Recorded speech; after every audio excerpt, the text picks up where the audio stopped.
ਇਹ ਸਾਡਾ ਚਸ਼ਮਿਆਂ ਵਾਲਾ ਬੱਚਾ ਬਹਿ ਕੇ ਵਿਚਾਰਾ ਜਨਰਲ ਐਂਟਰੀ ਕਰਨ ਦੀ ਕੋਸ਼ਿਸ਼ ਕਰ ਰਿਹਾ ਹੈ।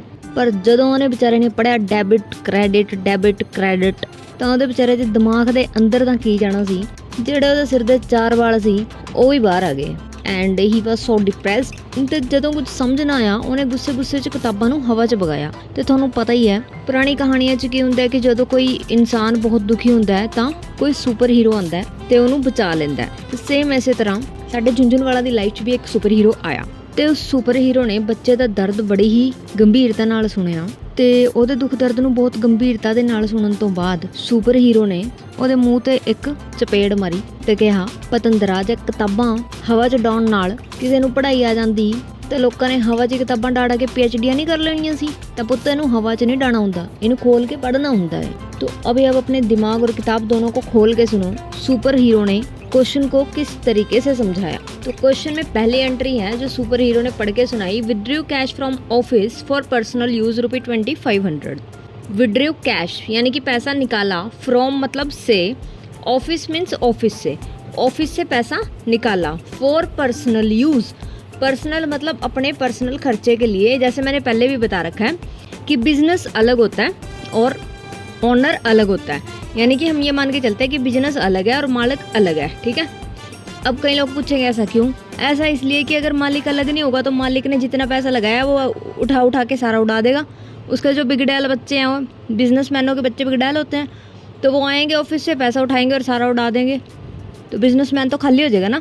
तो इसलिए उसने बड़ी समझदारी से एक कॉन्सेप्ट बना रखा है कि बिज़नेस अलग है और पर्सनल जो मैं हूँ ओनर है वो अलग है, ठीक है। तो ओनर अगर एक रुपया भी निकालता है ना बिज़नेस से, तो उसको भी वो लिखता है कि ये पैसा मैंने अपने पर्सनल यूज़ के लिए निकाला है। तो उसका हमें कुछ ना कुछ नाम भी देना चाहिए ना। तो उस नाम को हमने क्या लिख दिया, ड्राइंग्स। जो भी वो अपने घर के खर्च के लिए पैसा निकालता है ना बिज़नेस से, उसको हम क्या बोलते हैं, ड्राइंग्स, ठीक है। तो कितना निकाला उसने, 2500 रुपये। तो ये खर्चा है, तो मैंने क्या बोला था, डेबिट ऑल एक्सपेंसेस। तो इसलिए खर्चे को हम क्या कर देंगे, डेबिट। और खर्चा जिस नाम से होता है उस नाम को डेबिट कर देते हैं। तो खर्चा किस नाम से है, ड्राइंग्स के नाम से, तो ड्राइंग अकाउंट डेबिट। और दूसरा इफेक्ट क्या पड़ा है, कैश गया है। तो जब कैश जाता है तो टू कैश, तो drawings account to cash account 2500। तो सुपर हीरो ने बोला, पुत्र अगली एंट्री पढ़। तो चश्मे वाले बच्चे ने अगली एंट्री पढ़ी, रिसीव्ड मतलब हमें पैसा मिला है, कमीशन। किस चीज़ का पैसा मिला है, कमीशन। तो यानी कि ये हमारी क्या होगी, कमाई। तो जब कमाई होती है ना तो पैसा आता है, ठीक है जी। तो पैसा आया है तो डेबिट व्हाट कम्स इन, तो कैश अकाउंट क्या हो गया, डेबिट। और किस वजह से आया पैसा, क्योंकि कमीशन मिली है।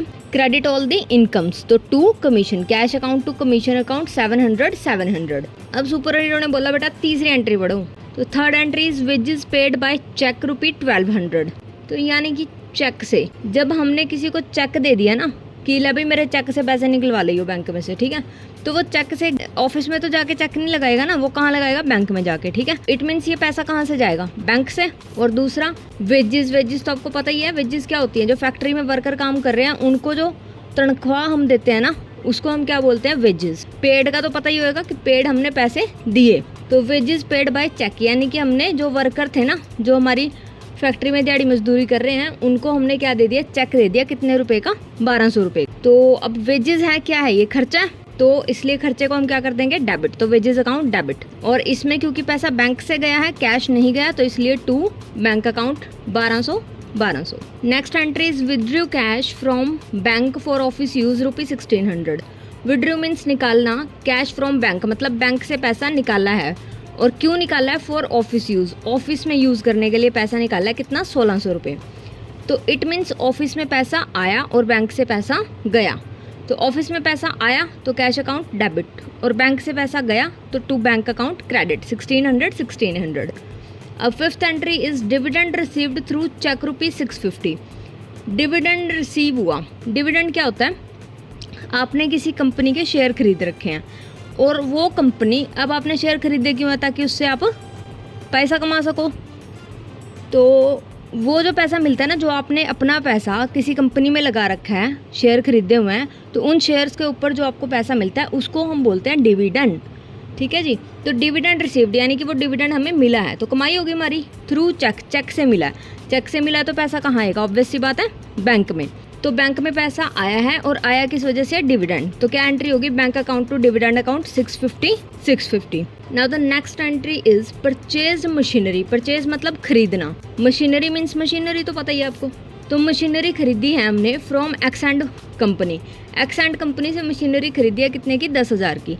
तो यानी कि मशीन आई है और पैसा गया है। तो मशीनरी आई तो मशीनरी अकाउंट डेबिट और पैसा गया तो कैश अकाउंट क्रेडिट। तो machinery account debit to cash account credit 10,000। And the last one is provide 8% depreciation on machinery costing 25,000। Depreciation क्या होता है, कोई भी मशीन अगर आपने खरीदी है तो उसकी वैल्यू हमेशा कम होती है। तो वो जो वैल्यू कम हो रही है ना, उस वैल्यू को हम क्या बोलते हैं, डेप्रिसिएशन। हर साल जो वैल्यू उसकी कम होती जा रही है ना, दैट इज कॉल्ड डेप्रिसिएशन। तो 25,000 की मशीन थी, उसके ऊपर 8%, तो 25,000 इंटू 8 डिवाइडेड बाय 100। अगर किसी को ये कैलकुलेशन भी नहीं आती करनी है कि कैसे हुई है, तो मुझे कमेंट सेक्शन में लिख दो, मैं इसके ऊपर भी एक शॉर्ट डाल दूंगी या कोई पूरी वीडियो बना दूँ। तो 8% डेप्रिसिएशन लगा है मशीनरी के ऊपर। अब मशीन की वैल्यू कम होगी तो ये आपके लिए नुकसान है, खर्चा है, तो खर्चे को क्या कर देंगे, डेबिट। और मशीन की वैल्यू कम होगी, जब हम मशीन खरीद के लाए थे तो हमने क्या एंट्री करी थी, मशीन टू कैश। यानी कि मशीन खरीदी मान लो 50,000 की, तो लेकिन अब उसकी वैल्यू कम हो गई है, तो क्या एंट्री होगी हमारी, डेप्रिसिएशन टू मशीन अकाउंट। क्योंकि मशीन की वैल्यू कम हुई है इसलिए हमने उसको क्रेडिट कर दिया, और डेप्रिसिएशन क्योंकि एक खर्चा है इसलिए हमने उसको डेबिट कर दिया। एंड अमाउंट 25,000 इंटू 8/100 करके डेप्रिसिएशन का आप लोग निकालो और कमेंट करके मुझे बताओ। एंड जिसको जर्नल एंट्री के गोल्डन रूल्स नहीं पता वो ये वाला वीडियो देखो, आपके सारे डाउट्स क्लियर हो जाएंगे एंड 5 मिनट में आप मास्टर कर जाओगे जर्नल एंट्रीज को।